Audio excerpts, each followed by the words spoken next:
আমরা আগুন নিয়ন্ত্রণে নিয়ে আসি এবং আমাদের লোক কাজ করতে থাকে। আমরা 4:44 মিনিটের সময় আগুন সম্পূর্ণ নির্বাপন দিই। তো আগুন এখন নির্বাপিত অবস্থায় আছে, বাট আমরা আপনারা জানেন প্রতিটা জায়গায় আমরা অগ্নি নির্বাপনের পরে আমাদের সার্চ টিম থাকে, সেই সার্চ টিম সার্চ করে।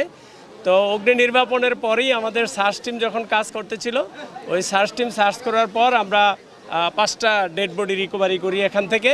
তারা নিশ্চিত যে এই প্রতিষ্ঠানেই হয়তো কাজ করতেছিল, এই প্রতিষ্ঠানের শ্রমিক লেভেলের কেউ হয়তো হবে।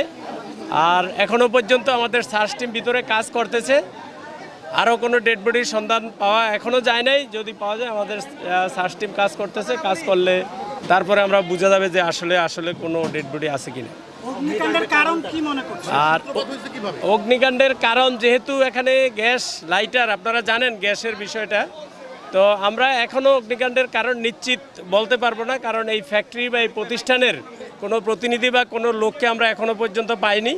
তো সুতরাং আমরা সে কারণে আমরা বলতে পারতেছি না যে এখনই যে কি কারণে আগুনটা লেগেছে। আমরা এখনও সার্চ করতেছি, আমাদের কার্যক্রম এখনও চলমান।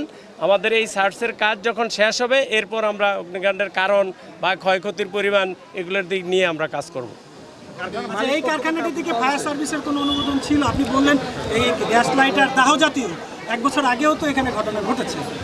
এই ফ্যাক্টরিতে অবশ্য কোনো ঘটনা ঘটে নাই, অন্য জায়গায় ঘটেছে, এর পার্শ্ববর্তী ঘটেছে। তো আমরা যতটুকু জেনেছি এখানে অগ্নি নির্বাপনের কিছু ব্যবস্থা, সামান্য কিছু ব্যবস্থা ছিল, হয়তো ফায়ার এক্সটিংগুইশার, ফায়ার বল এই জাতীয় কিছু, কিন্তু এটার ঝুঁকি অনুযায়ী যেরকম ব্যবস্থা থাকার কথা এরকম অগ্নি নির্বাপন ব্যবস্থা এখানে ছিল না। আচ্ছা, যারা এই যে মরদেহ উদ্ধার করা হলো 5টি, তাদের শনাক্ত করা গেছে কিনা? শনাক্ত না করা গেলে তাদের ডিএনএ নমুনা সংগ্রহ করা হবে কিনা? আপনারা জানেন আমরা রেস্কিউ করে থাকি, ফায়ার সার্ভিস সিভিল ডিফেন্সের পক্ষ থেকে অগ্নি নির্বাপন করি, রেস্কিউ করি। আমরা যখনই কোনো ডেড বডি রিকভারি বা রেস্কিউ করে আমাদের কাজ হলো পুলিশের কাছে হস্তান্তর করা।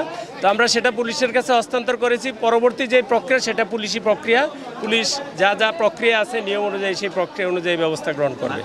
ভিতরে কি আর কোনো মরদেহ পাওয়ার এরকম কোনো চান্স এখন নাই এখনো পর্যন্ত। আমরা মিসিংয়ের কেউ আমাদের কাছে কোনো দাবি করে নাই, তারপরেও আমরা আমাদের যে কাজটা সেটা আমরা করতেছি, আমরা সার্চ করতেছি। না, এরকম এখন ডেড বডি আসলে যখন পুরো বডি যখন পুড়ে যায় তখন আসলে বডি চিহ্নিত করা খুব কঠিন। এটা কি শিশু না প্রাপ্তবয়স্ক? আগুনে পুড়ে বডি একদম ছোট হয়ে যায়। তো এখানেও একই অবস্থা।